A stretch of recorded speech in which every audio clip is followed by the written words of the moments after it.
Welcome to Moments with Marianne. This is your host, Marianne Pastana. And we're here today with special guests, Stuart Brown and Shavawn Simmons, who are here to share with us Sonic Drive-In's Limeades for Learning. In honor of National Book Month, Sonic Drive-In is partnering with DonorsChoose and Little Free Library to take action. Joining us today is Stuart Brown from the Sonic Foundation and Shavawn Simmons from Family Literacy of Georgia, representing Little Free Library, to share ways we can all make a difference. So welcome to the show, Stuart Brown and Shavawn Simmons. Thank you for having us. Thank you. Oh my goodness, what an honor it is to have the both of you here. Stuart, why don't we start with you? I mean, it's so fantastic to see how passionate Sonic Foundation is about literacy. Can you tell us more about the latest initiatives? Of course. I mean, and look, let me just give a little bit of context. Sonic has been fired up and supporting literacy and educational and schools for years and years and years. Since 2009, we've given nearly $28 million to support America's schools. But specifically, our latest initiative is to support National Book Month. We are working with two incredible partners. One is DonorsChoose, the other is Little Free Library. Just last week through DonorsChoose, we gave $1.25 million to partner with America's teachers to make sure they have the music books, the math books, the science books, whatever kind of books they need to best prepare our students, right? And already the great news is that 4,500 of those projects have already been completely supported and filled, and they don't need any more help. However, there's still another 12,000 projects out there that need some partnership so that we can make sure those teachers have the resources they need to do their jobs well. That's not the only partner. The other partner is Little Free Library, and Sonic is working to put Little Free Libraries in book deserts across America.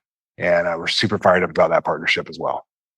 Okay, so you touched on a few things that I would like to cover as well. So when we talk about, book deserts, what is that? A book desert is a term given to an area that has limited resources as it relates to books. It is, I call it the sister or the stepchild of food deserts, where they don't have easy access to quality books and resources.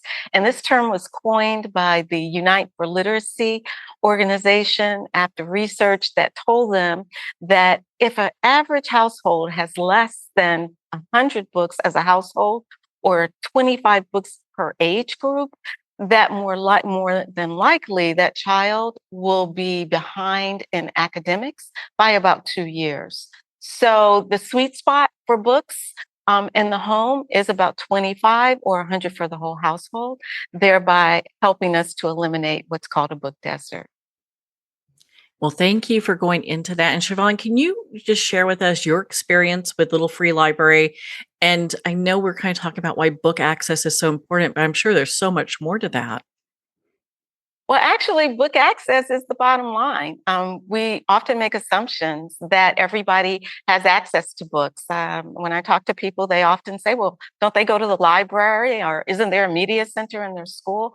All of that could be true, but having a tool right in your community, such as a book sharing station, which I describe as a little birdhouse on a post, is a great opportunity to provide easy, free access to books.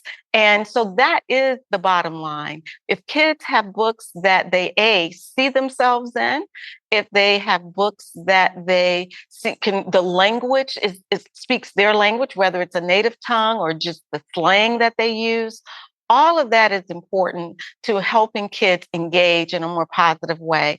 And we're not treating it like a punishment. So, Stuart, and I want to follow up with this same question with you, Shavawn, as well. What is the best way that we can get our audience involved in National Book Month? Well, I love that question. And we've tried to make it as easy as possible for your audience to get involved. Two easy steps you can take. One is go to DonorsChoose/fill every shelf, and you'll see all the projects that are listed out that are just looking for partners to come in and help make sure those teachers have the resources they need. Another fun way and just as powerful way to partner with us is go down to your local Sonic Drive-In, purchase a drink, a shake, or a slush, anything that you can sip, A portion of that sale will go to support our Limeades for Learning platform, which is one of the platforms we use to support education across America. We just usually say, USIP, schools win. And for Little Free Library, we invite you to go to the littlefreelibrary.org website, where you too can register for Little Free Library book sharing structure, which is really behind us, and get your Little Free Library. Such great resources. And Shavawn, so how can families promote literacy at home? What are some steps that they can use? One of the first steps I would say is make reading a reward. We were just chatting, and I learned that with Stuart and his son, it's a reward. Do your chores, you get to read.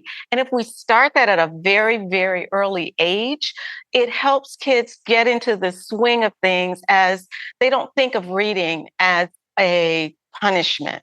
And oftentimes adults will do that. They'll say, if you go to your room and read, which it ain't, and it makes it tougher for teachers like myself. So we just think that if you start and let them pick their own books, which research says when children pick their own books, they're more likely to enjoy them. I mean, look, I can just add to what Shavawn said, which is, I think when kids see their parents reading, when you talk about the books, when they see books around, when you let them choose the books they want to read, it's a home run. We were talking earlier, I've got one son who has loved to read from the time he could even make out letters, right? The other son, it took him a little bit, but once he found a series of books that he's all in on, he is all in on, and he can't wait for us to say, go to your room and read. Like, he loves that. But they really have to see it in their parents, and they need to see it in the adults in their household. And I think what they see modeled, they're going to do as well. Absolutely.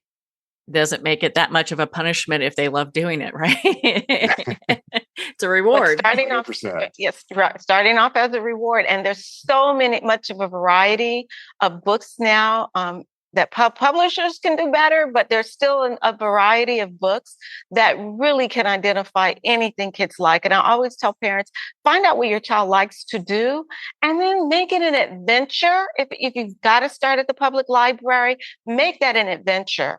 And if you start at the public library, make it a reward that they get their own library card. And then they're preconditioned to selecting books on their own. So now they're back in the community. And as a family, if you can invest in a free Little Free Library structure, book sharing structure, it brings community.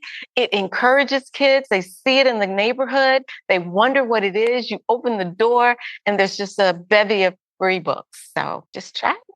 I was so surprised by the stats that talk about just fourth graders, like how well they do. I mean, can you share a little bit about that with us? Absolutely. One statistic that I like to always share is the National Educational Assessment of Progress, which is a federal government test, standard test that's given throughout the U.S. to a select group of kids. When I say a select group, a sampling of children. And one of those field questions was, do you have books in the home?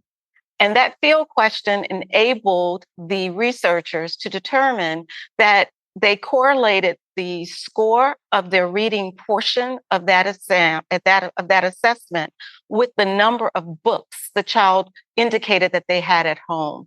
And what they determined from that is that on average, if a household has less than 100 books, more than likely their child is at least 2 grade levels behind with reading.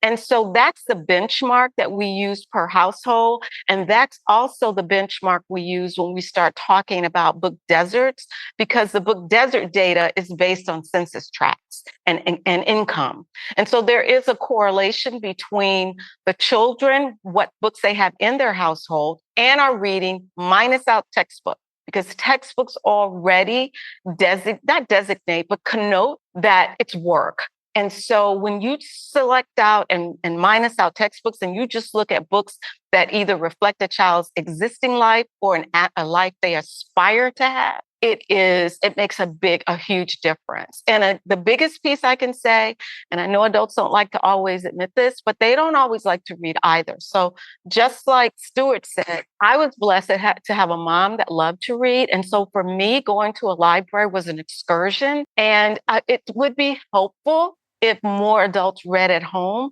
And then they don't leave their kids after middle school. They should still read. Believe it or not, the older kids will tell you they don't want to be read to. But if you read to them, it's a beautiful way to bond and to teach.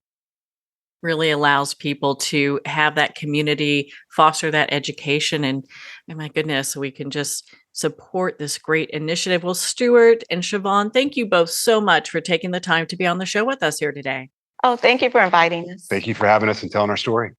Well, thank you, Stuart and Shavawn. It has been such an honor to spend this time with you and to talk about Sonic Drive-In Limeades for Learning. To learn more information about how you can participate, visit limeadesforlearning.com and littlefreelibrary.org. Well, we're at the end of our time today. I'd like to thank everyone for tuning in. You've been listening to Moments with Mary Ann, where we make every moment count.